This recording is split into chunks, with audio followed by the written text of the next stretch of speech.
Bag alert, bag alert, bag alert, bag alert, bag alert, folks. That's right. The Brandon AIyuk saga is finally over. Whew.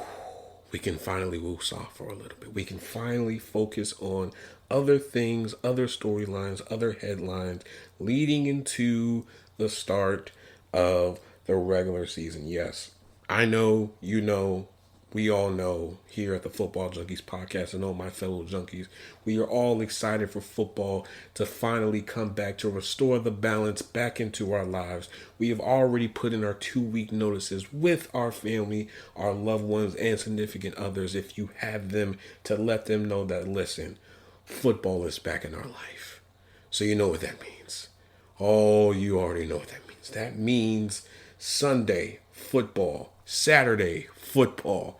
Monday, football. Football, football, football, football. Because why? We are football junkies. We love football. We eat, sleep, and talk about football. All right. Now, we got to go over with this entire Brandon AIyuk saga, because basically this entire episode is dedicated to who? Brandon AIyuk and the conundrum that came with it. Okay. We have to ask the questions. Were the Steelers too patient on this?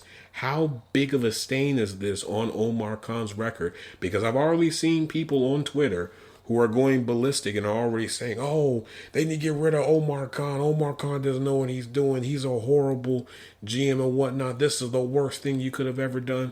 Pump the brakes. Okay, pump the brakes. Get your emotions out of it. Touch a little bit of grass. Drink a little bit of water. You'll feel perfectly fine. Okay, as well as, did Brandon AIyuk use other teams as leverage to increase his number, and what does this mean for the 49ers moving forward? All of this and more. Okay, on the 31st episode of Football Junkies podcast, I am your host, your GM, who still currently not on a team right now, but I still have a few interviews lined up. I'm looking to tap into the college football realm. I don't know, maybe go to the SEC. I heard Atlanta got some good fried chicken. I don't know. Don't quote me on that, okay? It's going to be an under the table type of transaction, you know what I mean? As well as back row dominance, as well as your chief head of the table, okay? Chief meteorologist for the bag, okay? I am all these things and more, but most importantly, I am your host, Kale. You already know what I'm getting ready to say. On 3, 1, 2, 3, let's lock in.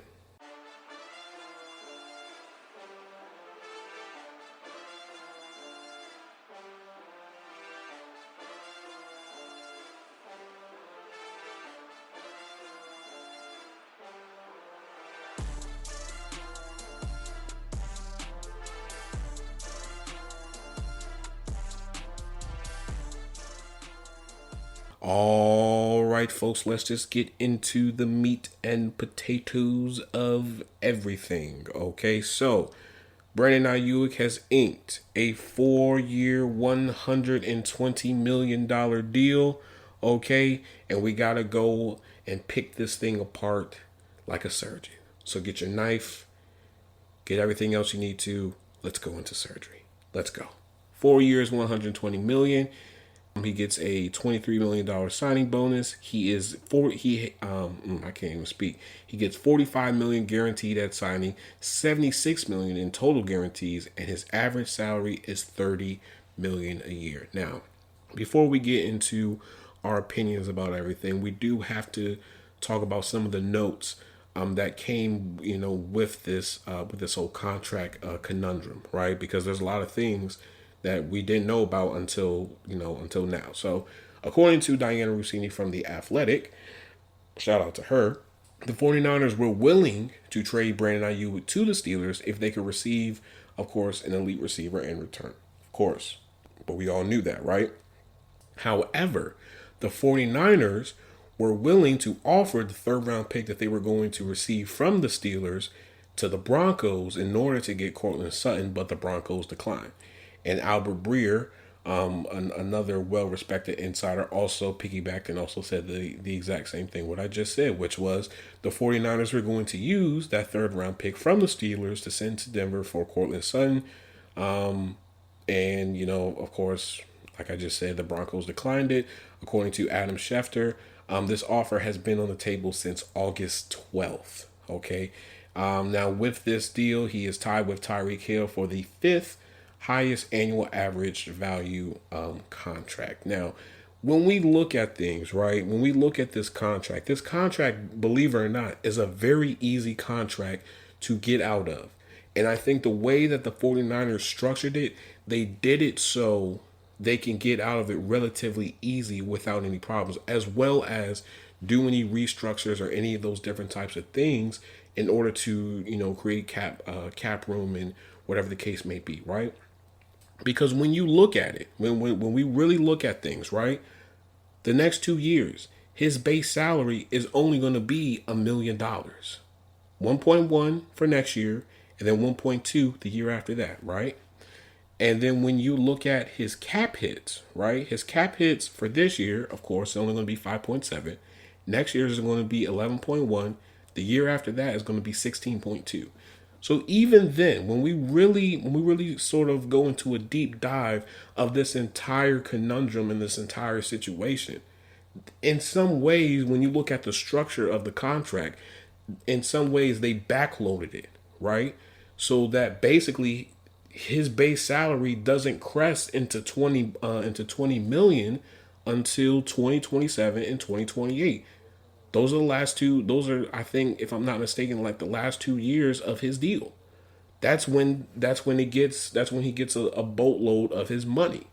And so basically, this was definitely a pretty good move for the 49ers because, again, they're still in a situation where they want to probably still be competitive, but still have that leverage and flexibility to be able to do restructures and all those different types of things. And even then, I wouldn't even be surprised once this upcoming season is over, they do a restructure for his deal in order to get somebody else, right? So either way, it's somewhat of a win-win situation for both sides.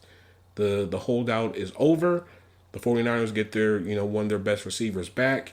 Everybody's happy, shake hands, give a hug, whatever, right? Now that that's talked about, I think we need to talk about the Steelers side of this, right? Because, and granted, I'll be transparent and be honest here.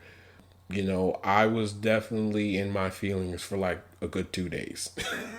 I was livid because of the simple fact that there were multiple people that were saying, oh, it's getting ready to happen, blah, blah, blah. It's almost there. And at first, you can ask anybody. I didn't want Brandon AIyuk simply because you're taking away resources that you would need for next year's draft to supplement for this person. Not to mention you're going to have to pay him $30 million a year. Not to mention you don't even have a quarterback who's under contract for next year as well, right? So it just didn't make any sense, right? And at first, I was totally against it, but then sooner or later, as things started drawing out even more, and I was like, okay, maybe there is a chance that we probably do get Brandon AIyuk. And clearly I was wrong, and all of us were wrong. And so I think it's safe to say that the Steelers were a little bit too patient. I think it is safe to say to criticize them for that. They put all of their eggs in one basket and not even realize that there was a hole in the basket the entire time. And as time progressed, that hole in the basket started to get bigger and wider and bigger and wider. And this is what happens. Now they're in a situation where essentially all they have on their receiving core is George Pickens, Scotty Miller, Calvin Austin, and Van Jefferson. Not to mention they also picked up Ben, I forgot how to pronounce his last name. He was with the Rams when they won the Super Bowl. They traded him to the Texans. They just picked him up and added him to the practice squad yesterday, as well as Quez Watkins. That's basically the receiving core. And, granted, there was definitely some options that you had available that you could have gotten, when it came down to cut down day and, the waivers. You probably could have put in a waiver claim for, any of those different types of receivers, Terrace Marshall and company. But, you were so set on trying to get Brandon AIyuk that, it in some ways it burned you a little bit because now you're in a situation where you're going to have to wait until essentially next year when free agency starts to go after receiver because And let me be very clear on what exactly I'm getting ready to say here. To any person that has edits of Devontae Adams in a Pittsburgh Steelers jersey, please stop. Please stop right now, because what you guys do not realize is going after someone like a Devontae Adams is it's ludicrous. It really is, because when you look at it right now, his base salary this year is 16.8 million, right? And he's carrying a 25.3 million dollar cap hit. Next year, his base salary, well, the next 2 years, his base salary is 35.6 million. His cap hit is 44.1 million, right? Why in the world would you want to go after someone like a Devontae Adams when you know you're going to have to give up a first round pick, and you're probably going to have to give up high draft picks just to justify that trade? And even then, even if you was to do a restructure, it still won't help, because he's still carrying large cap hits and a large base salary. It just wouldn't help. The Raiders structured that deal in a way to where, if anything crazy happens, if he wants to walk away from football and retire and whatnot, guess what?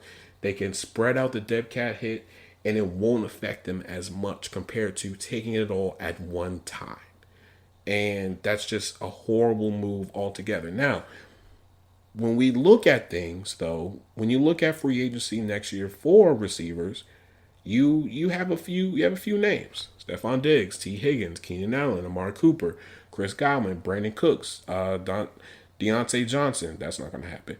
DeAndre Hopkins, Mike Williams, Robert Brown, Darius Slayton, KJ Osborne, Demarcus Robinson, Nelson Aguilar, DJ Chark, OBJ, Mac Hollins, Tyler Boyd, Zach Pascal, Marquez Valdez-Scantling, Zay Jones, and Elijah Moore, and more, right? So, I mean, you do have some options when it comes to free agent receivers, if that's the route that you want to take, or you could probably try and draft one, and and just go with that, honestly, compared to trying to go after someone like a Brandon AIyuk and pay him the money that he wants. Because originally, let's not forget things, folks. Originally, on the table, the 49ers had, I think it was either 26 or 20 million a year, right? Was it 26? It was either 26 or 28. One of those two numbers. Don't quote me on it though. But that was originally the first offer that went public. And of course he said no.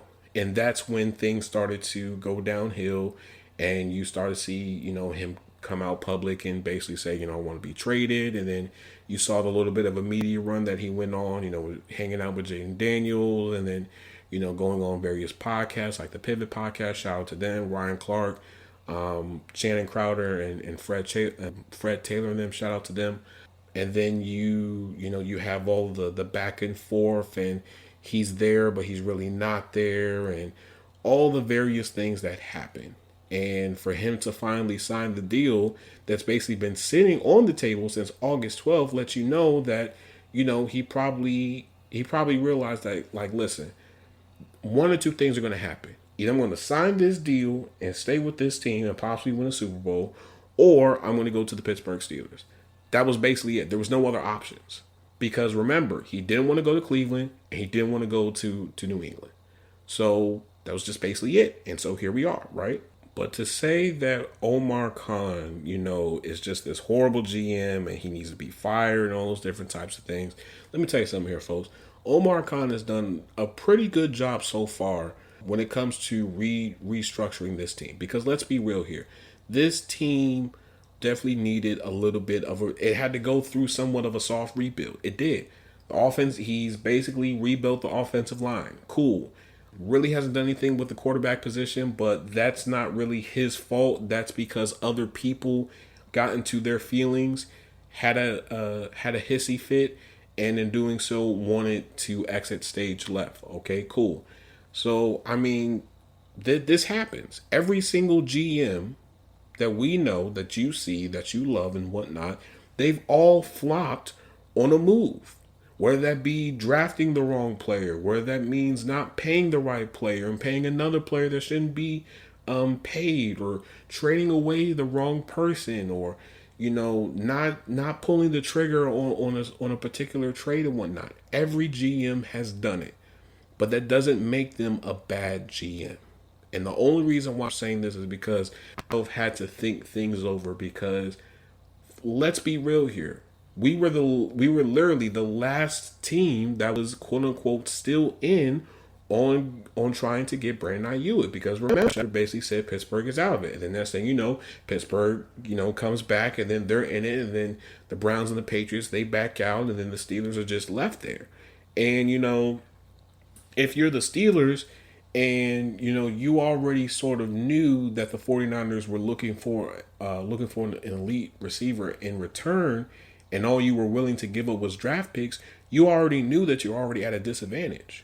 You already knew that, because the 49ers, they've made, their demands clear, which was, we want a receiver in return. And they said George Pickens, and y'all said hell no. So there's that. There's nothing that you can really do about it. It's not. It happens. And so, this is what I'll say. As much as we want to be emotional about this move, as much as we want to be upset about this move, look at it as a blessing in disguise. That's what you just have to look at it for what it is. It's a blessing in disguise, because now you can still dictate on how you want your story to go and how you want to build your roster. Because remember, folks, Pat Freiermuth still has to get paid. Cameron Hayward still has to get paid. Pretty soon TJ Watt is going to be looking for another deal as well. You still have to figure out what you're going to do with Najee Harris, as well as what you're going to do with the quarterback position next year. Because let's not forget here, folks, what's going on over in Dallas. Because if Jerry lets Dak Prescott, hit free agency, that's going to be one of the biggest free agents that we've had in a really long time. And there are going to be multiple teams that are going to be inquiring about Dak Prescott. And I would not be surprised if the Pittsburgh Steelers do it as well. Because they know that if they get someone like a Dak Prescott, not only do you have stability, but you have someone he's not going to make a risky move. He's just trying to get the job done. That's it. And, it's a really rocky situation, for the Steelers. We're not in a position to win a Super Bowl, and I really don't know if we're in a position to possibly, make a deep playoff run. I just don't see it the way when we compare our roster to the Chiefs roster or the Ravens roster or, any of the other AFC teams that have really good rosters, ours really isn't that strong yet. But it can, it's still a process, and it's still growing. Because let's be real here, folks. Whether we want to admit it or not, as long as we stay the course, and as long as these draft picks hit, we'll be fine. We'll be fine. We'll have our moment. We'll have our window and whatnot. As long as these draft picks hit, as long as these free agency moves hit, we will be fine. Now, another question that we definitely do need to ask, and just to put this out there, this episode is going to be relatively short. It's not going to be long and drawn out. Just wanted to end the week with my thoughts on the entire, Brandon AIyuk situation. But at the same time, I had to give myself a little bit of time just so I can process it and to try to eliminate my feelings out of this. Because if it was me personally, I would have just created a whole episode and just go on an entire rant alert. But that wouldn't have solved anything. It wouldn't have. But here we are. Now, I think another question that definitely needs to be asked is, did Brandon AIyuk use other teams to increase his leverage? And I would say yes. I would say so. And this is why. When we look at it, like I just said a few minutes ago, the original offer that they had for Brandon AIyuk was between 26 and 28 a year, right? And remember, Brandon AIyuk said he wanted his contract to be modeled after Amon-Ra St. Brown's deal, right? Which was 30 plus million a year. That's what he said he wanted. And so for the longest time, they were not trying to come into an agreement with exactly what he wanted. And, in doing so, what happened is, it was somewhat of a standstill. And then, they were able to come together, have a heart to heart and, relight conversations and all those various different, twists and turns that came with this conundrum. And, here we are. And he was finally able to get what? 30 plus million a year. So in all, it worked. It worked. The masterclass of Brandon AIyuk worked. He used the leverage of other teams, whether that be, positive or negative, spams, Steelers Nation, and basically made it seem like he wanted to be there. Anytime any person mentioned his name on social media, he would look at the story and, like certain different things and whatnot, and people overreact and, oh my God, you want to be a Steeler, blah blah blah blah. It's like no, no, no, no, no, no, no, no. That's not what it is. It's just not. So let's just all relax. Let's woosah, and here we are. So all in all, great decision, honestly, because you drove your number up to the number that what you wanted. And then once you realized that this was probably going to be the best offer that they was going to give you, you just took it. And that's great. And so, all in all, it was a success, right? But I do think another question that really does need to be asked is, what does this mean for the future of the 49ers? Because again, they have paid all of their players top dollar money, right? They've shelled out a lot of money for their star players. They've reset the market for Nick Bosa. They, gave Deebo Samuel a big deal, at that time. Now they're getting ready to probably reset the market for Trent Williams. They reset the market for Christian McCaffrey. Not to mention, they're going to have to pay Brock Purdy as well. So it at some point, the rubber meets the road. And I think they realize that this year is a really tough year. It is. This is a make it or break it year. This isn't a year where they can be like, oh, okay, maybe we'll try next year. No, your superstars are the cap hit for your superstars are really starting to take effect. You have multiple players on this team right now who have a 20 or 25 or even 30 plus $1 million cap hit on this team. And, sure, they've been trying to reshuffle the deck for the last few years. And of course they made it to the Super Bowl, I think twice, 2019 and then last year, if I'm not mistaken. Okay, cool. You lost both of them. Some of that's due to coaching, but I'll leave that alone. But at some point, it's going to have to come to an end. It just is. I'm sorry. And when we look at Spot Racks's market value for Brock Purdy, is 4 years, $208 million, $52.1 million a year. Now, let me add some context. That's probably not even factoring if he wins any major awards, or let alone win Super Bowl MVP, or let alone a Super Bowl. If Brock Purdy wins a Super Bowl this year and does it in a dynamic fashion, you are talking about someone that is going to demand $60 million a year. $60 million a year. And if and when that happens, the 49ers are going to have to do so many restructures, going to have to move money and structure his deal in such a way to where he gets his money. They're going to have to, because why? He was the one that was able to do it. They tried with Jimmy Garoppolo, failed. They tried it with Trey Lance, even though me personally, I feel like they didn't give Trey Lance an adequate chance. And, that was just horrible. Then they got Brock Purdy. There was definitely a lot of upside. It was definitely a back and forth game. But then once that second half happened, that Chiefs defense was just, they were locked in. They knew exactly what they wanted to do. They knew what they wanted to accomplish, and they got it done. And they won. They won. So I say all that to say this. When you have Trent Williams, who's still on a holdout, who he's still looking to reset the market, because that's basically what it is, and you have this, someone's going to have to go. And I do think one of the first people that is probably going to be traded is probably going to be Deebo.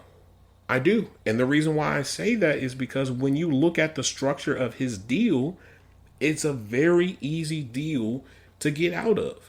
His base salary this year is only $20.9 million a year. That's it. That's it. It's only 20.9 million a year. His cap hit is only 28.6 million a year. And then next year, his base salary is only 16.6 and his cap hit is only 24.2.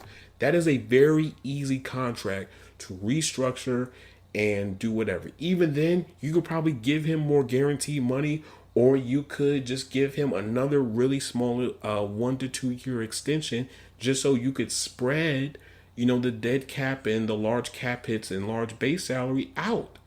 So, those players that are on somewhat expiring deals or who are at the end part of their deals, they're the ones that are probably going to be moved or traded or, whatever the case may be. I wouldn't be surprised if some of those players start to get floated around during the trade deadline. I would not be surprised.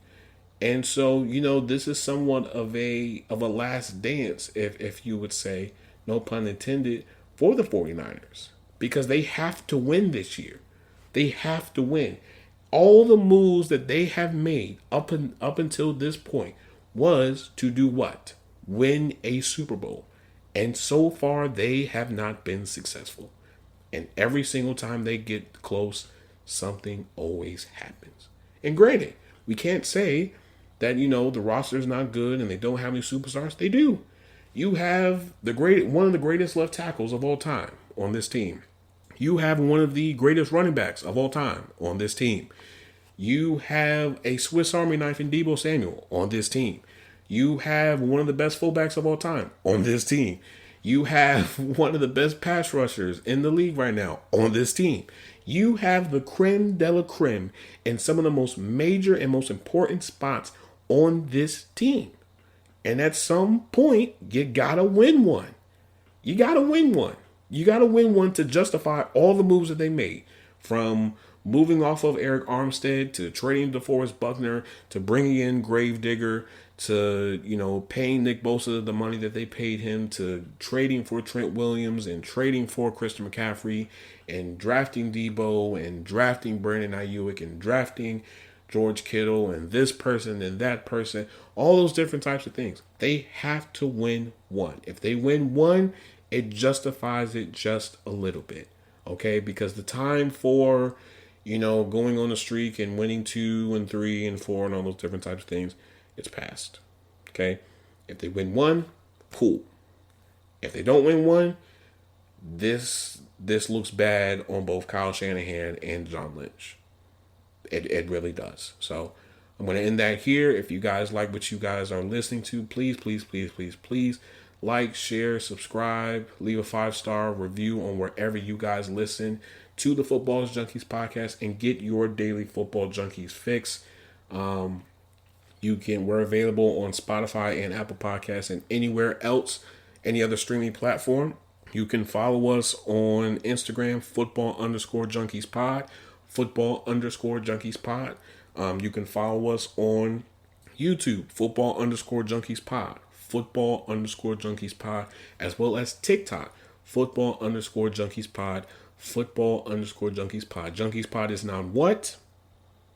It is not what? It is together, not spaced. Yes, to my YouTube people, like, share, subscribe, turn the notification bell on, leave a comment down below, interact with it. Let me know your thoughts on any and all of the topics that I had discovered. I mean, not discovered, but discussed up until this point. And as always, I hope I gave you guys the fix that you guys need. I love you guys. I appreciate you guys. Have a great weekend. Stay safe. Don't drink and drive. To all the people out there that's celebrating Labor Day, put a hamburger to the side for me, or put a bottle of water to the side for me or something. I don't know. Do something. Just have fun, but be safe, please. And as always, I love you guys. I appreciate you guys. I told you guys I was going to keep it short. I told you guys. I told you. I've been giving you guys bangers, 30 minutes, 40 minutes, 45 minutes, almost close to an hour. This is going to be relatively short because, again, we have college football, and pretty soon we got to start talking about college football and whatnot, and then next thing you know, football. That's right, NFL football. Yes, NFL football is back. Peace has been restored to the Football Junkies podcast. Now let me stop rambling and let me just end this now. I love you guys. I Appreciate you guys. I keep on saying it, but you guys don't know how much you guys mean to me. I love you guys. I appreciate you guys. Have a great weekend. I'm out.